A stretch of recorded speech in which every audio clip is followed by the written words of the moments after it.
Shall I wait, Gov? Yes, I'll be 10 minutes.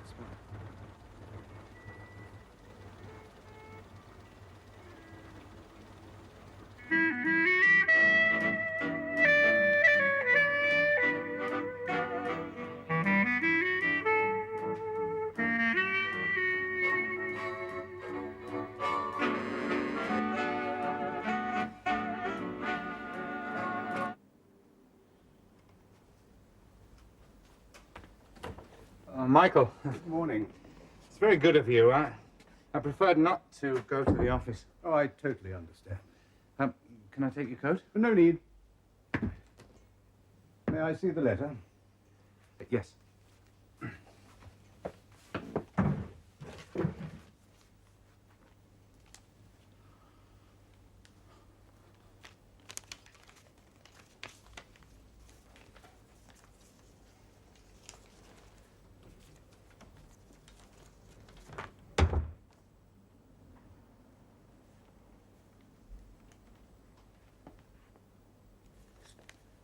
Did such an encounter take place? Yes. Sexual? Well, that was the intention. Well, in essence, yes. Michael, I know it was foolish of me, and it only happened once. Money was exchanged? Yes. Anybody else see you? Where? Well, wherever this girl Miranda took you. Were you seen together? I'm afraid so, yes. A woman passed us on the stairs. Well, that's unfortunate. However, what's done's done. Now, you realize this may be just the beginning of a series of blackmail letters. Yes.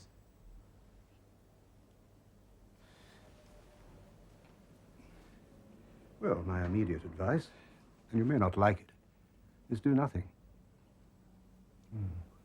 What if she goes to the press, as she says she will? Chances are she'll do that anyway. But if you pay, you've no defense. And your defense, quite simply, is to deny it. I assume you didn't tell her your real name. No. Then this girl has clearly made a mistake in identity. She even admits she didn't know who you were. So do nothing at all. What if she goes to something like Private Eye? Unlikely. They don't pay enough money. And that's all this girl wants. There doesn't seem to be any malice here. No, if anything, it'd probably be one of the tabloids. But to be honest, I don't think you're famous enough yet for them. Of course, no solicitor is infallible, but I think you'll just have to sweat this out for a while. I'll try. Oh, I read your speech in the Times against devaluing the pound. Are you that confident it won't happen? Oh, it mustn't happen, not with the present unemployment. Is that the government view? Of course. I'm a member of the government. So I hope you're wise about that. Well, ring me when you hear from her again. Not if. When? Oh, and burn that. Goodbye, Raymond. Yes, goodbye, Michael. Thank you.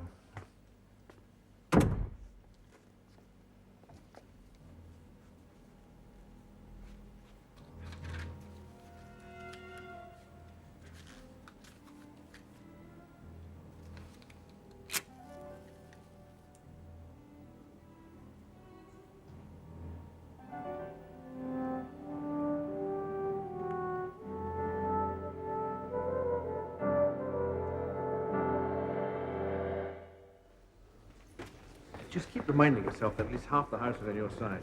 It's not that half I'm worried about. The first time's always a minefield. Just watch out for supplementary questions. There's only one should cause you any trouble. That's number 23, George Mills. He'll be after your scalp. But with luck, we shouldn't get to him before the PM answers his question. 21 and 22 could use up the time. Mr. William Morton.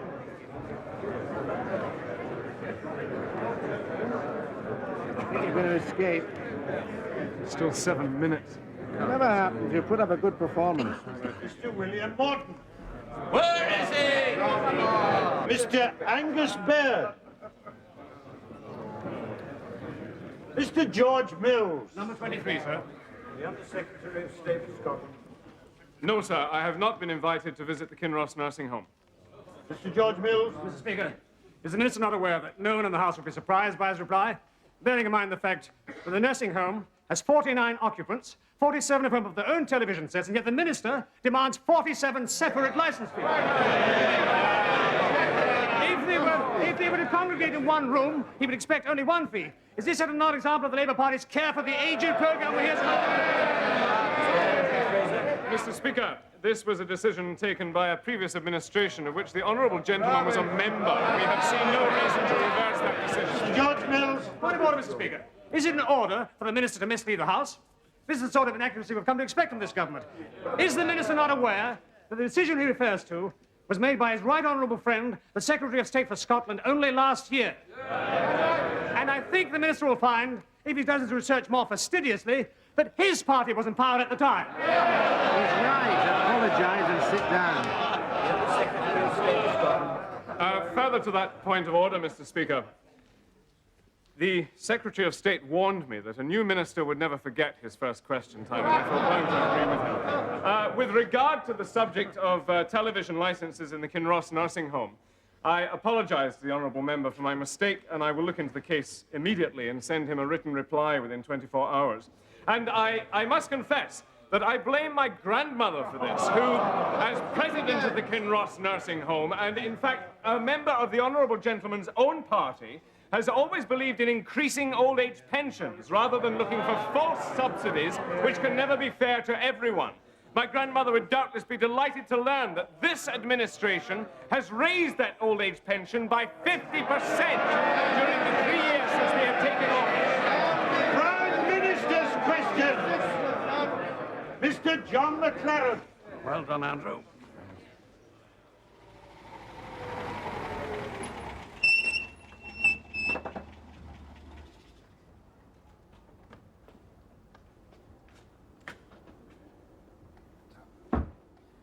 Good night, Harry. Good night, sir.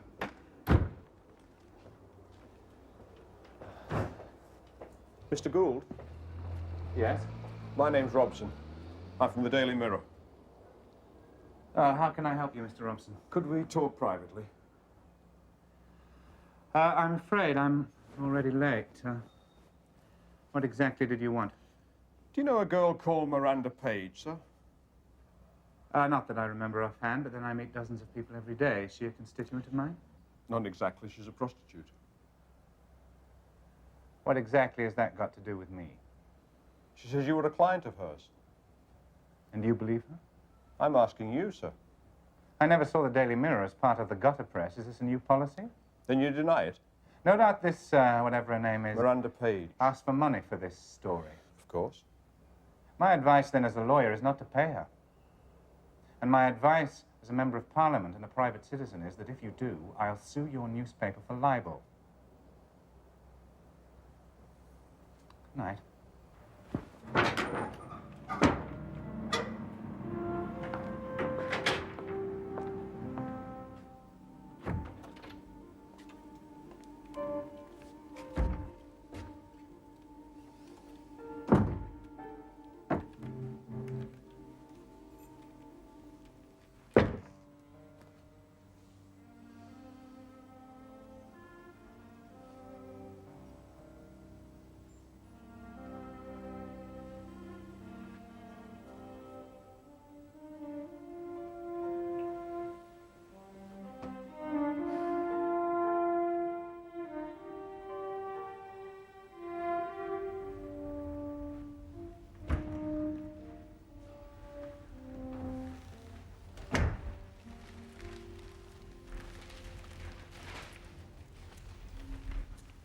Christopher.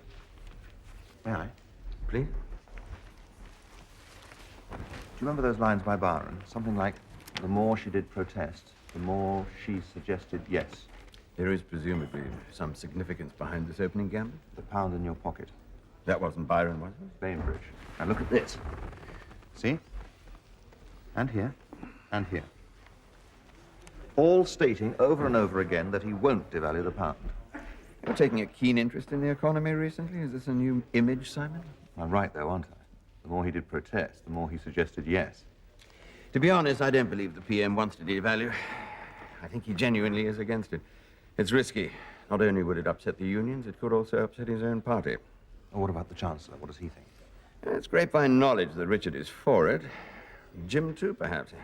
Even Tony, but... and it's a big but. Bainbridge is his own man.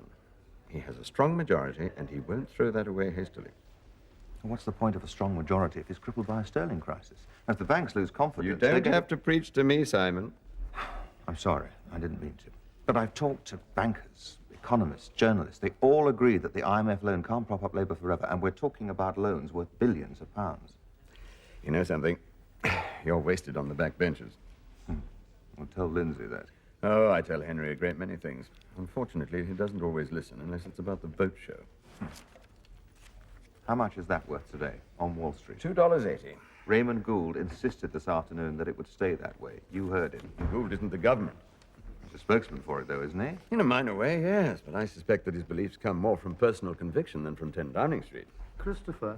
1 minute. What exactly is the point of this discussion, apart from misquoting Byron? It's quite simple. I need an answer. We'll ask your question in the right place. That's what you're paid for. You mentioned Raymond Gould. Ask him. Stand up in the House and find your answer.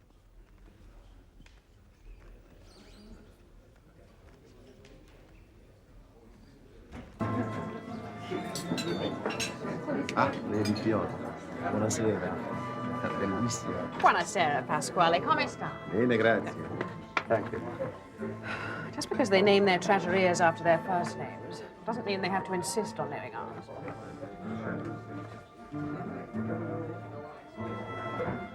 Her knickers are white, if that's what you want to know.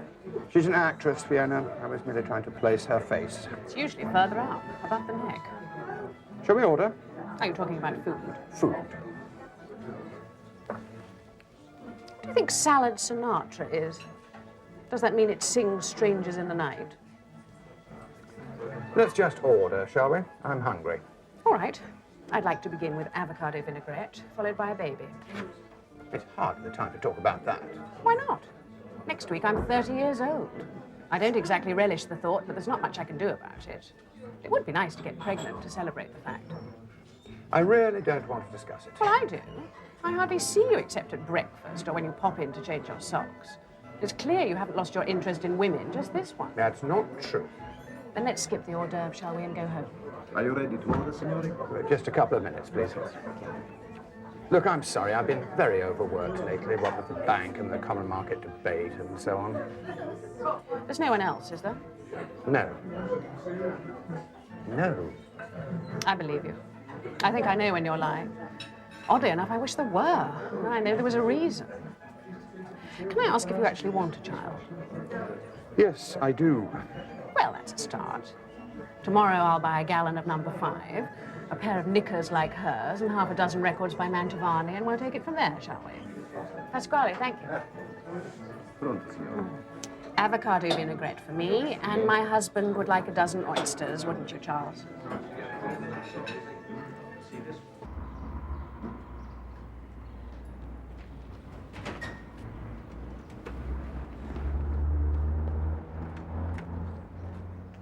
Morning, sir. Harry.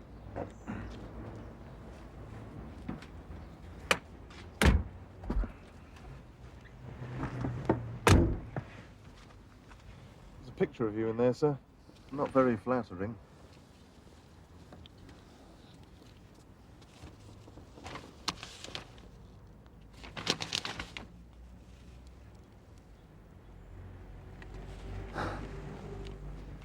You're right, Harry.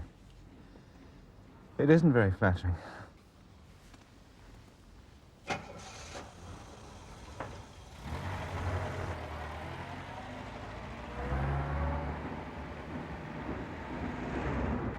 $2,000 a year. That's a lot of money. If you don't like it, Ronnie, finish your drink, find someone else. I'm not going to bargain. 2,000 it is. Plus 50,000 shares at £1 each. You've really done your own work. You knew that I would. Oh, yeah. If you hadn't, I wouldn't want you. Congratulations. You are now director of Nethercote & Co. Do we shake on it? Yeah.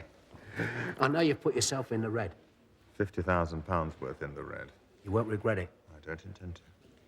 Maybe this will reassure you. These are the minutes of the last board meeting.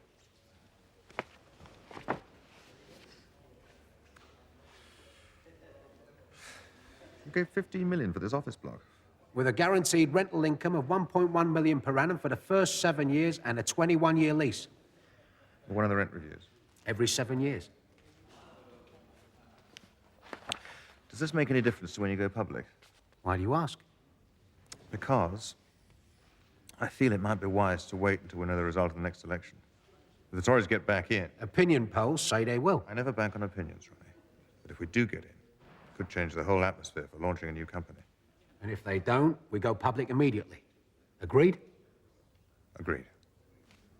Well, look, I've got to get back to the house. Right.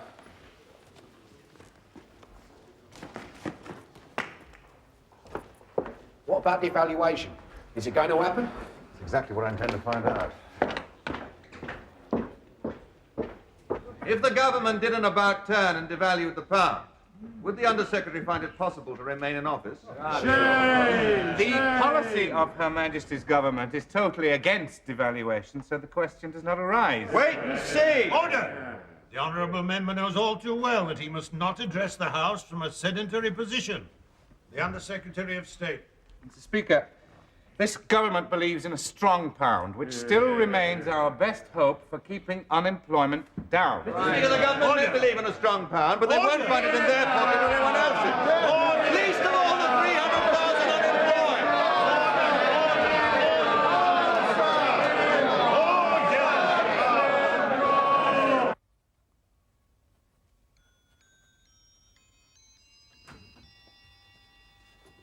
What are you doing? Making love to Paul Newman. What do you think I'm doing? Are you writing a book? Relax, it's not a diary. Lady Jane Grey.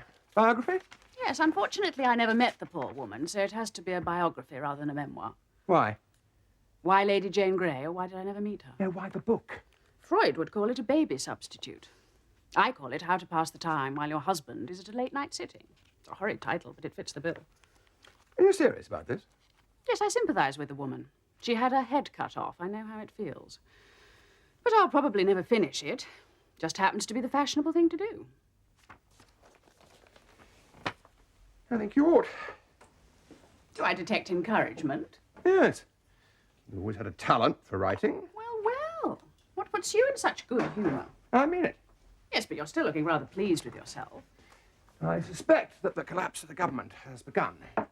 It might take a couple of years, but the signs are there. Strikes, weak economy, and Henry is getting popular in the shires. I'm delighted he's popular somewhere. Bainbridge is panicking.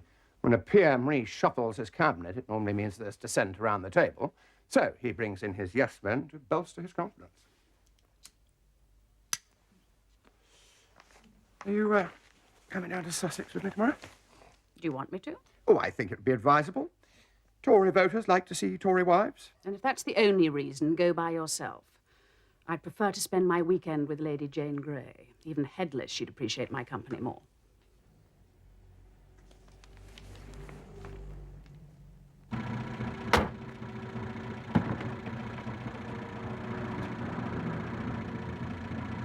Very much.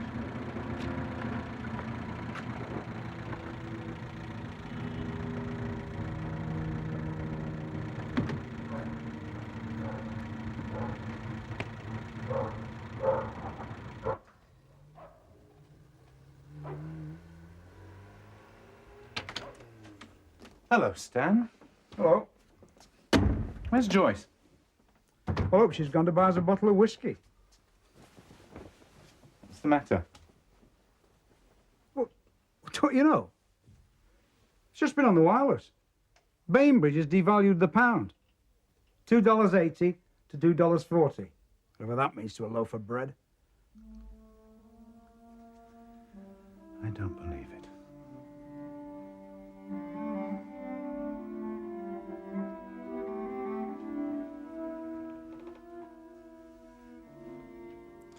Why the hell didn't somebody warn me?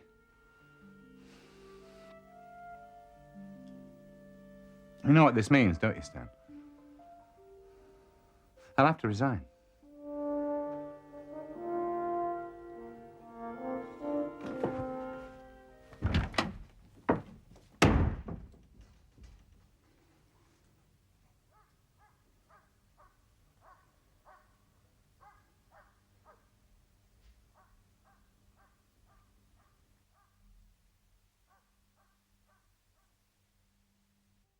Are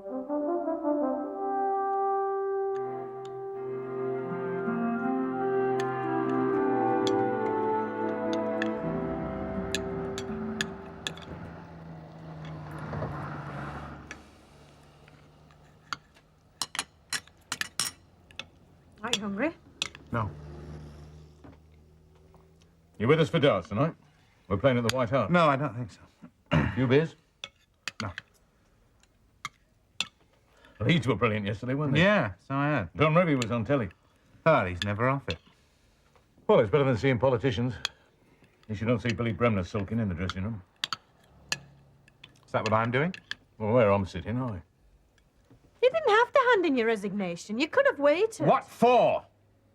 I'm on record for attacking devaluation. What else can I do? Ray's just being noble. Well, yes, if that's what you want to call it, yes, I am. So you feel betrayed? Yes, I do. Funny world you're in, Ray. Sticking to what you thought was right used to be a virtue. It still is. I'm going out for a walk. I've made a pudding. Well, give it to Tom. He's got nothing to worry about except Leeds United's injury problems. Oh, don't be so bloody righteous. You going about the economy and devaluation? All I know is tomorrow morning I'll have to tell Mrs. Hawkins that her pound of liver's got up. She's going to have to dig in her purse a bit deeper for next Sunday's lunch. Because suddenly lamb's dearer than it was last week. I'm a Paul Muggins who has to apologise for your Prime Minister's little speech on the radio. Don't go on about it. Oh, why not? When was the last time George Bainbridge ever went into a butcher's shop or a supermarket? The people down there, they don't give a sod about the people who voted for them. They're just interested in staying in power. If you ask me, all politics is balls. Well, I often wondered what it was.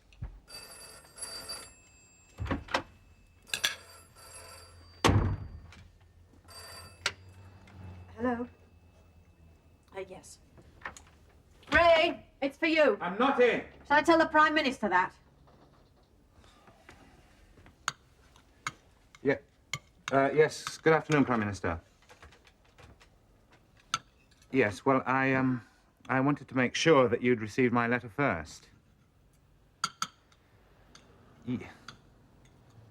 Yes. No, I won't. I won't, Prime Minister. Yes. All right. Goodbye.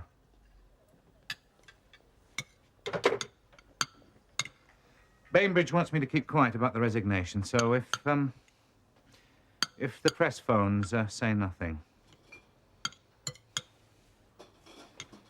I'll better go and see Stan. Does that mean you're on the back benches again? Yes, yes. Well, I think you're a bloody fool. I know you do, Tom. Perhaps you're right. But I don't have any choice. Can't you see that? When I ask somebody to vote for me, I ask them to trust me. I tell them what I believe in, what I stand for. Now, they know I'm against devaluation because it leads to unemployment. Now, I can't suddenly turn around and tell them, oh, I've changed my mind, it doesn't matter anymore. They'd never trust me again.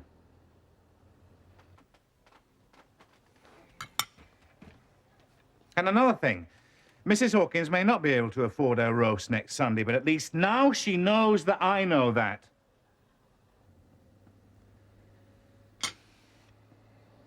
I'll see you at the White Hart.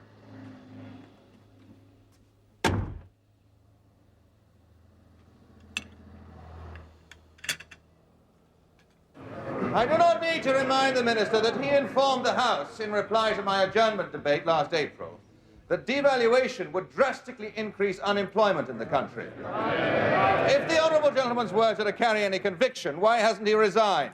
The Under-Secretary of State. Mr. Speaker, my speech to the House on that occasion is being quoted out of context, and the circumstances have now changed. The gentleman gives way. Mr. Speaker, during the debate which he now seems happy to offer, the honourable gentleman was only echoing the views he so lucidly expressed in his book, Full Employment at Any Cost. Can those views have altered so radically in 3 years? Or is his desire to remain a minister so great that he now realises that his employment can be retained at any cost? That has nothing to do with what I said to the House on that occasion. Mr. Speaker, is the honourable gentleman telling the House that he has one set of moral standards when he speaks and yet another when he writes? Order! No, sir, I try to be consistent. Order! The House must get Chancellor of the Exchequer.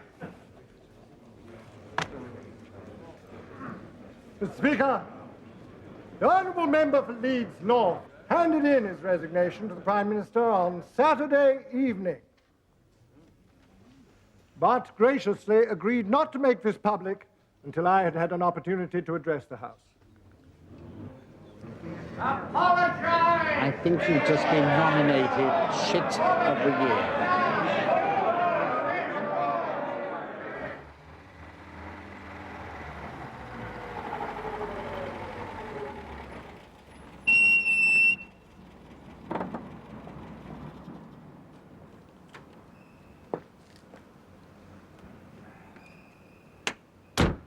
Well, goodbye, Harry.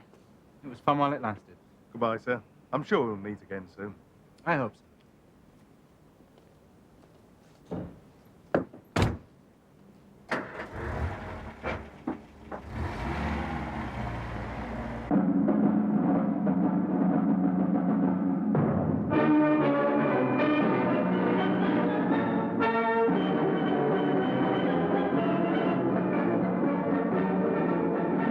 Days from now, Washington and Hanoi will at last begin to talk. 18 days ago, the Americans launched a major action against the North Vietnamese army. World in Action was there to ask the soldiers of one combat company what they think about the war and the possible peace. Everybody's got an opinion to the war, and certainly for me to be out here, I have to think that what we're doing is right.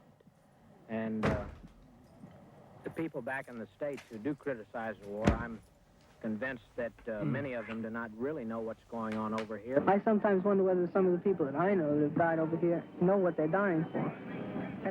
What the hell is happening over there? The man doesn't know why he's dying.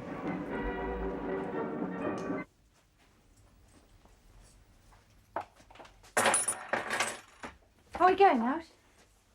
I've too much work to do. Why don't you ring Helen? Go and see Bonnie and Clyde with her. Not really in the mood. It's been a depressing year, hasn't it? You mean in America? There, yes, but I'm more concerned about here. George is reshuffling the cabinet. Will that affect you? Not directly, but in the long run, when there's an election. Would we win? At the moment, I wouldn't bet on it. But George will pick the right time.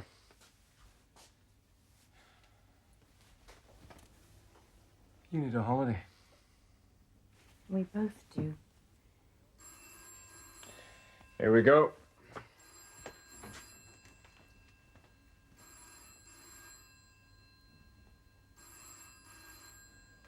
Andrew Fraser. Hello, Peter. Yes, I read the green paper. Right, I'll hang on. Are you okay? Yes. I'm sorry about tonight. There's a select committee first thing. I'm fine, honest.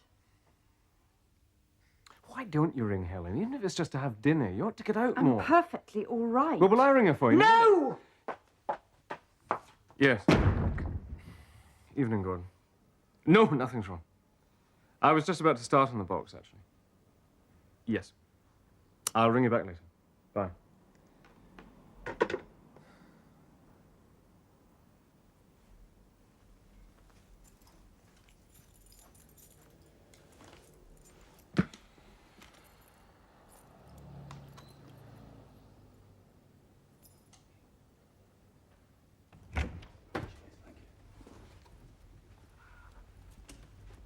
Dear Gould, I owe you a profound apology. All of us in political life make mistakes about people, and I certainly did today. I believe that most members of the House have a genuine desire to serve the country, and there can be no more honorable way of proving it than by resigning when one feels one's party has taken a wrong course. I envy the respect in which the whole House now holds you. Yours sincerely, Simon Kerslake. Are you getting on or not, sir? Oh,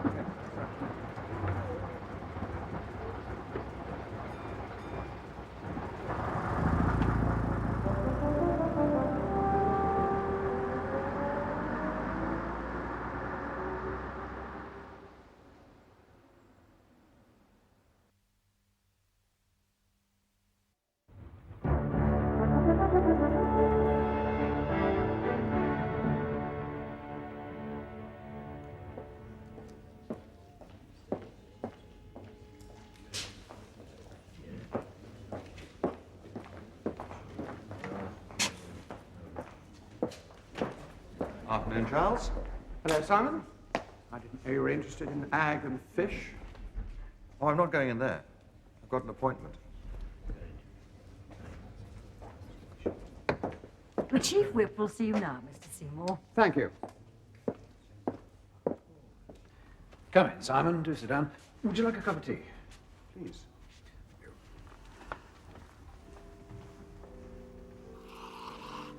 Enough soda? Perfect. Thank you. Well, the French are still stonewalling us, aren't they? Well, I don't think they've forgotten Agincourt. They've got long memories. Yes, I think you're right. But we'll get in.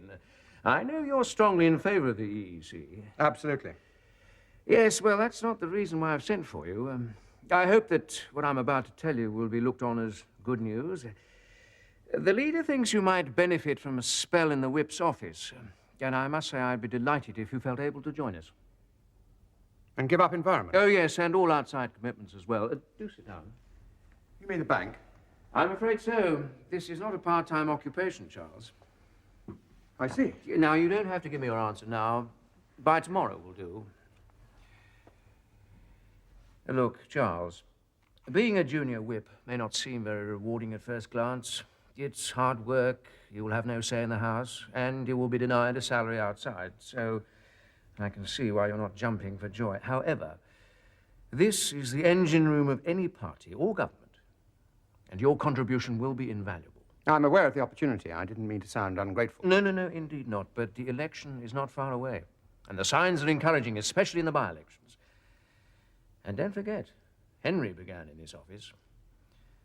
So think about it carefully. If I were to turn this down, would I keep my environment post? That's not for me to say. You mean it's already been offered to someone else? Cheers. Tell me, Simon,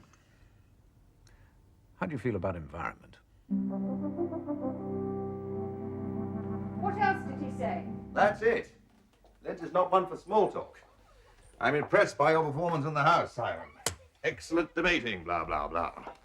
But I thought he didn't like you. Well, I don't think he does, to be honest. Lent is like one of his damn boats. Tacks against the wind or whatever they do. Also, I talked to Christopher in Anna's, and I think he had a lot to do with it. There's going to be an election very soon. Oh, how lovely. And although you might not have noticed, I've become quite popular where it counts. I've noticed. I worked hard for this job, Liz. And I bloody well deserve it. What is environment? Whatever's outside the door. Housing, urban land, transport, devolution, water pollution, Stansted Airport, Channel Tunnel, you name it. That's me. Could you begin by weeding the garden? And you know something else? What? Well, don't you realize whose job it was before? Although you'd never have noticed because he made such appalling speeches. Who? Charles Seymour. That's who. 40 pounds being £1,000 a day. No wonder I've always got a bad back. I'll soon be done. I'll have a bag in a bit. No use working every minute God sends. I could get through in half the time if I went like a bull, but they'd only slash me wages so they can get stuff. Don't let the bastards grind you down, that's one thing I've learned. Dear. I don't switch it off. You're not actually watching this stuff, are you? Oh, yes. I fell in love with Albert Finney when I was at Oxford. I don't remember him at Oxford. He wasn't, unfortunately. Thank you. Cracking your whip already? That's not funny. Look, think ahead. If you turn this job down and we win the next election, you'll remain on the back benches forever. Lindsay's proving how ruthless he can be. Just wait until he's Prime Minister. I'm not so sure that he will be. The Chief Whip is optimistic, but he's paid to be optimistic. I think Bainbridge is going to stay at number 10. Oh, God help us. What I can't understand is what I did wrong. Oh, I can answer that. You became complacent. You haven't fought because you felt you didn't have to. You've got a safe seat in Sussex, which you hardly ever see. You've never had to worry about money. You surround yourself with sycophants, and you spent more time at the bank than in the house. Well, I shan't be doing that for a while. You count it as a blessing. You've been spoiled. Don't read that. The Commons is not the gentleman's club you thought it was. It's a club for players. Each one as good as his last game. Try watching Simon Kerslake for a change. You could learn something. I think I know more about politics than you. I'm not talking about politics. I'm talking about ambition. You're in danger of losing it. When I married you, I knew you weren't the most handsome man in the world, but you had something that was the best aphrodisiac of them all. You were hungry for power. It clung to you. Somewhere along the line, you lost it. And there's your chance to find it again.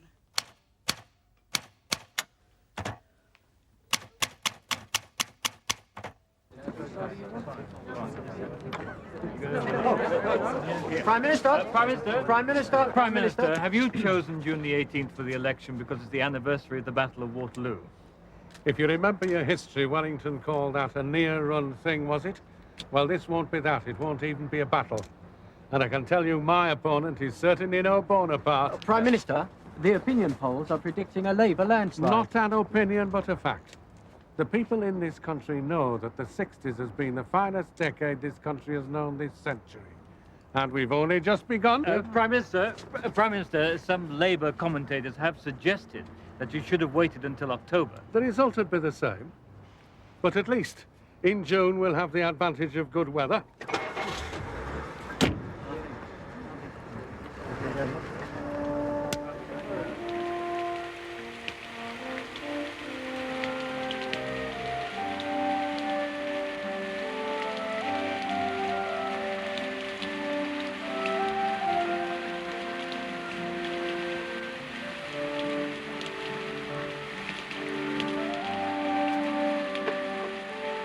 Good morning, Mrs. Telfer. My name is Andrew Fraser, your Labour candidate.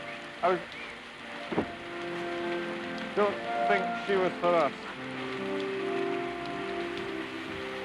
Just a few houses more.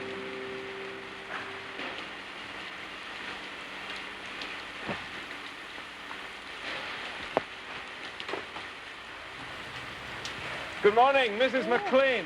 My name is Andrew Fraser. I'm your Labour candidate. Oh, how nice to meet you. There's so much I want to discuss. Won't you come in for some tea? You must be soaked to the skin out there. It's kind of you, but we do have rather a lot of ground to cover. Thank you very much, though. Another Tory. Well, how did you tell? She seemed very friendly. It's an old Tory tactic. The die-hard Conservatives are trained to ask all the other candidates in for tea and waste their time. Damn rain. God must be a Tory.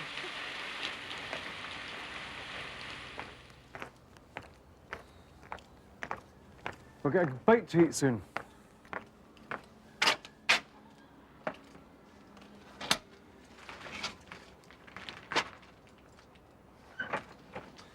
Good morning, Mrs. Forster. I'm Andrew You have Fraser. my vote. Don't worry about that. Super, thanks. What about next door? There was no reply. Oh, is it? All right. He's just pretending. So not for us? Oh, yes. Oh, I vote Labour. Just can't stand politicians. Oh, Well, good luck to you then. Is the young lady all right? Louise? Oh, my. Don't just leave her there. Come on, bring her inside. Oh, the poor lassie. Do you need a hand? Come on, lass. That's the way. In you come now. Just you. It's very kind of you, thank you. Oh, don't worry about that. She'll be fine in a minute. Here we are.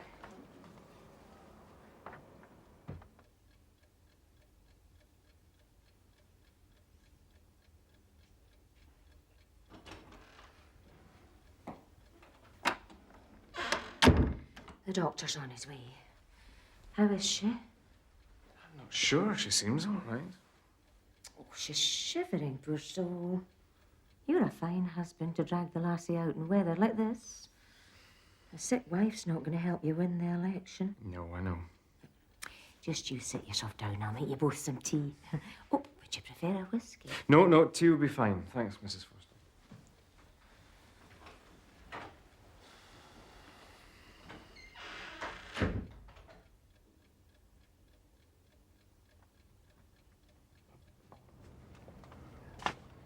Thanks again, Mrs. Forster. You've been very, very kind. Oh, don't worry about that. Your wife can rest here as long as she likes. I'll be back to pick her up at 6. Right-o. And thank you, Doctor. Oh, she'll be fine. Climbing up these Edinburgh hills is exhausting enough, even if you're fit. Doesn't help if you're pregnant as well. I just didn't know. She never told me. Oh, don't be too alarmed. Your wife's perfectly capable of having the baby, although she will need some attention. But in the meantime, just concentrate on winning the election. I don't want the Tories in either. Goodbye. Bye. Don't worry. They haven't a hope in hell. Thank you, ladies and gentlemen. Thank you. Well, ladies and gentlemen, we have proved tonight that the voters of this country have realized that they want their future to be guided by the Conservative Party, the One Nation Party, and not by a government who is dictated to by the militant left, dictated to by power-hungry unions. Now, this is a victory over a wage freeze, over rising prices, but it is above all else a victory for the individual. You cannot nationalize the rights of the individual citizens of this country, ladies and gentlemen, as the Labour Party tonight has discovered to its cost. You cannot demand of a man that he strike against his principles because of self-elected Turn it down, Arthur, officials before he starts demand more talking money for about less work. splicing the main brace You and cannot sailing dictate- into calm waters. I'm surprised he doesn't insist on being piped aboard. Well, we got it wrong this time. It's only a 4% swing so far. Another lesson learnt, Joan. Never underestimate the British public. We'll know better next time. Don't unpack your bags, gentlemen. We'll let Lindsay have his honeymoon, and then bang! The media are getting restless. I think you better get downstairs. No peace for the wicked. We'll be going to Guernsey a week earlier. I think that sounds a very good idea, George. Alice, you know Joan and I have got nowhere to live now, I'll see to it right away. It'll probably mean renting somewhere for a couple of months. and I'm going to have to learn to drive a car again. We were really caught off guard this time, weren't we?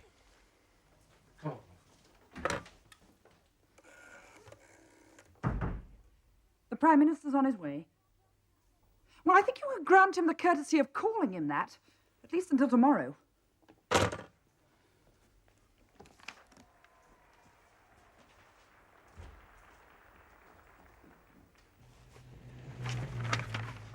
There's a mistake here.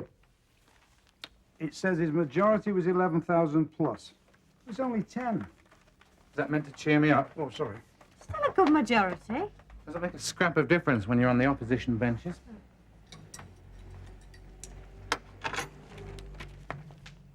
I wouldn't like to be George today, creeping out of the back door of number 10.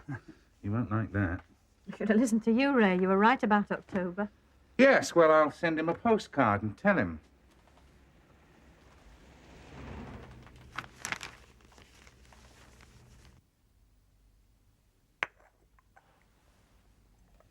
I think it's still working. I could always dial Tim again, but she'll only say it's 11:31 and 10 seconds. At least I know I'm not in the cabinet. Surprise, surprise.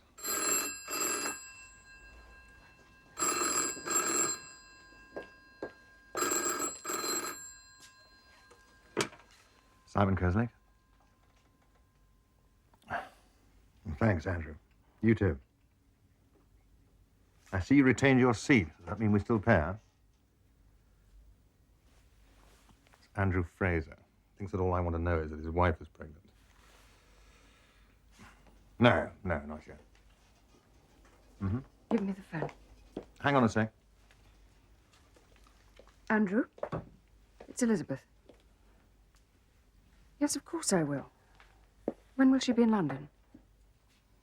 Well, ring me here or at the clinic as soon as you arrive. Yes, I will.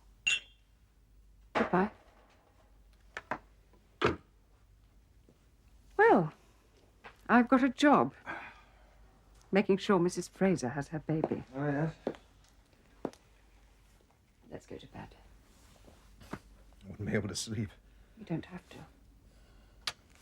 Come on. You know you're drinking too much lately. I'm celebrating the Tory victory. There's always an excuse. That's the trouble with the House of Commons. There are more bars than there are in Dublin. Comes a habit. I feel like James Cagney in one of those old prison movies, waiting for a call from the state governor at the 11th hour. It's later than that. Come on. Back to the back benches, Kerslake.